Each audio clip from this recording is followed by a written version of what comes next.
Halo Semedon, kembali lagi bersama saya.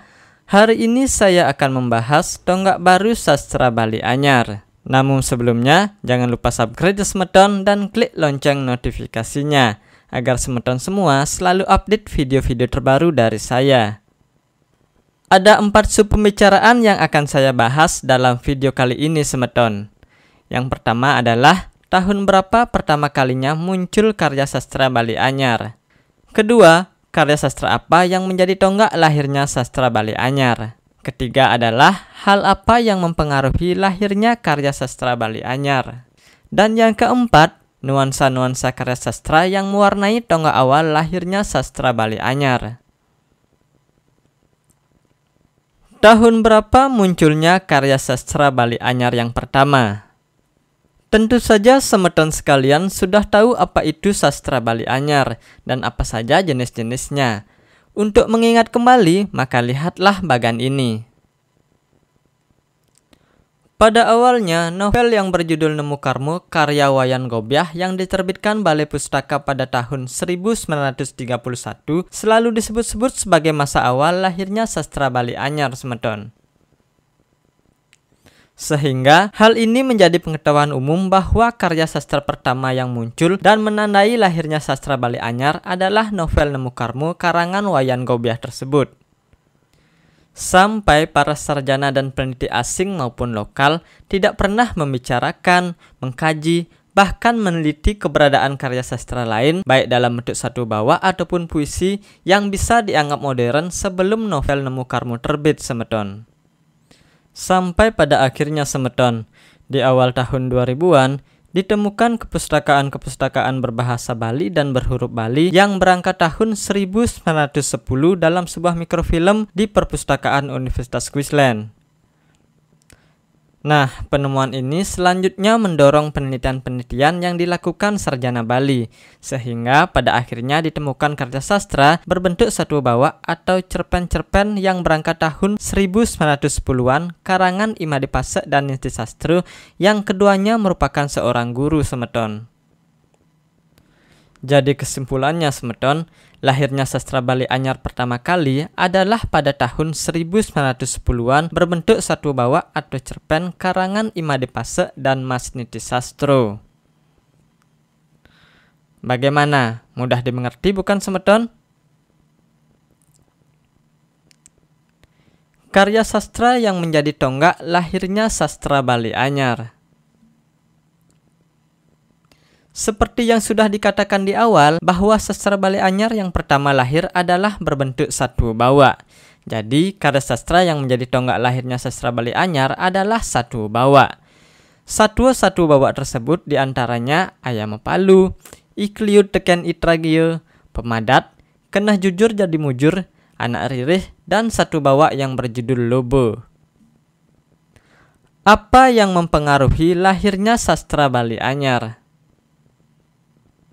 Lahirnya karya sastra Bali Anyar berupa satu bawa ini bukanlah tanpa alasan Semedon. Kebutuhan akan pustaka-pustaka tulis berbahasa Bali di sekolah-sekolah Belanda khususnya di Bali Utara pada tahun 1900-an yang diakibatkan kebijakan politik etis Belanda di bidang pendidikan mendorong penulis-penulis khususnya guru pada waktu itu untuk menulis buku pelajaran. Namun, disensor secara ketat oleh pemerintah kolonial Belanda saat itu Semedon. Buku-buku pelajaran yang berisikan propaganda dilarang keras pemerintah kolonial Belanda Semedon, sehingga muncullah upaya untuk menyelipkan narasi-narasi nasionalisme, kemajuan, dan kebutuhan akan pendidikan pada karya sastra. Contoh salah satunya adalah satu bawa atau cerpen Ayam Palu Semedon, yang berisikan kritik dan ajakan terhadap masyarakat pada waktu itu untuk mendorong anak-anaknya bersekolah agar tidak menjadi bodoh, mudah dibodohi, dan mudah dimanfaatkan. Selain dikarenakan pengaruh pendidikan modern yang diperkenalkan pemerintah kolonial dan pengaruh sastra Barat maupun sastra Indonesia modern, maka sastra Bali Anyar pun lahir untuk pertama kalinya. Peran Imadipasa sebagai seorang guru dan kepala sekolah kelas 2 nomor 2 di Singaraja dan Mas Niti Sastro lah keberadaan karya sastra Bali Anyar lainnya bisa menggeliat sampai saat ini ya Semedon. Nuansa karya sastra yang mewarnai tonggak awal lahirnya sastra Bali Anyar. Semeton, seperti yang sudah dikatakan di awal, karya sastra Bali Anyar yang pertama lahir adalah berbentuk satwa bawa atau cerpen. Menurut Nyoman Darmaputro dalam bukunya, tes satwa bawa awal 1910-an yang muncul diantaranya Ayam Palu, Ikliut Teken Itragie, Pemadat, Keneh Jujur Jadi Mujur, Anak Ririh, dan Lobo. Selain keenam satwa bawa tersebut secara umum menceritakan permasalahan-permasalahan yang dihadapi masyarakat modern, tetapi setiap teks satwa bawa juga menceritakan nuansa permasalahan yang berbeda semeton. Seperti pada satwa bawa Ayam Palu yang kental bernuansa pendidikan semeton. Akan menjadi masalah dan mudah dimanfaatkan jika kita tidak berpendidikan, baik dia seorang lelaki maupun perempuan. Karena pada intinya, pendidikan bukan untuk mengejar pangkat dan melawan kodrat, tetapi untuk membentengi diri dari keterbelakangan. Yang kedua, pada satwa bawa Ikliut Teken Itragie juga kental bernuansa pendidikan. Pada satwa bawa ini diceritakan penyesalan Ikliut ketika sudah dewasa, karena tidak serius waktu bersekolah, sehingga di hari tuanya dia sangat melarat. Kemudian yang ketiga semeton, cerpen Pemadat lebih bernuansa pada permasalahan sosial yang diakibatkan oleh narkotika atau candu.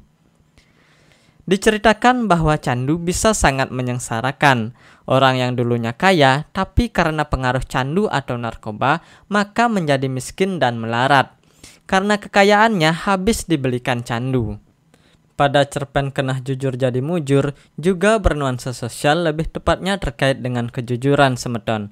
Karena kejujuran dalam bekerja dapat mendatangkan kemujuran atau kebaikan pada diri kita ya semeton.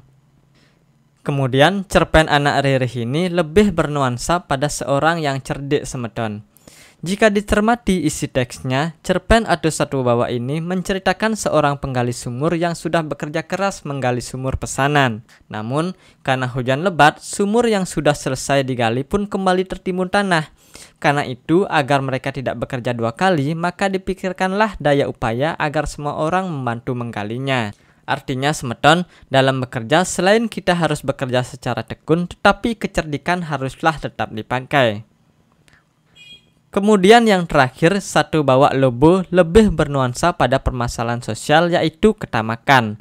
Karena meskipun seseorang sudah cukup kaya dan mampu memenuhi kebutuhannya, dia masih merasa kurang dan terus meminta. Sehingga akibat ketamakannya tersebut, akhirnya dia menjadi sengsara semeton. Jadi kesimpulannya, karya-karya sastra yang lahir sebagai tonggak awal sastra Bali Anyar lebih diwarnai pada permasalahan pendidikan dan kehidupan sosial masyarakat Bali modern.